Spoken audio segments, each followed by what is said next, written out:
Hello viewers, আসসালামু আলাইকুম। কেমন আছেন সবাই? স্বাদের লাউ বানাইলে মরে বৈরাগী।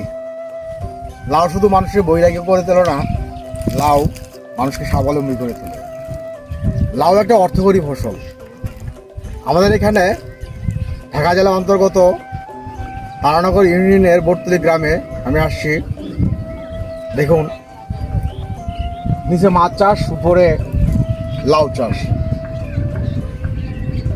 বন্ধুরা দেখুন কি পরিমাণ লাউ আসছে।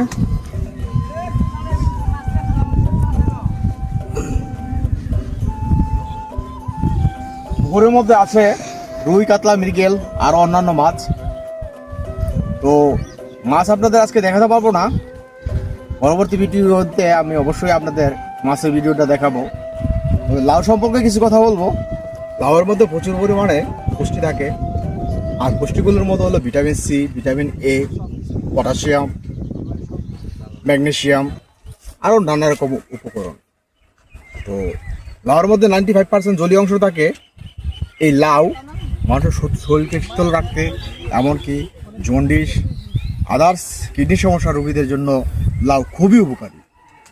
তো আমাদের নবী করিম সাল্লাল্লাহু আলাইহি ওয়াসাল্লাম এই লাউ সংক্রান্ত একটা উক্তি করেন যে লাউ মানুষের শরীরকে শীতল রাখে, এমনকি মানুষের শরীর মনকে প্রশান্তি দেয়। তো এই সংক্রান্ত বিরাট একটা হাদিস আছে, আমি সংক্ষেপে বললাম। তো আপনারা লাউ খাবেন, ভালো থাকেন। আসসালামু আলাইকুম বন্ধুরা।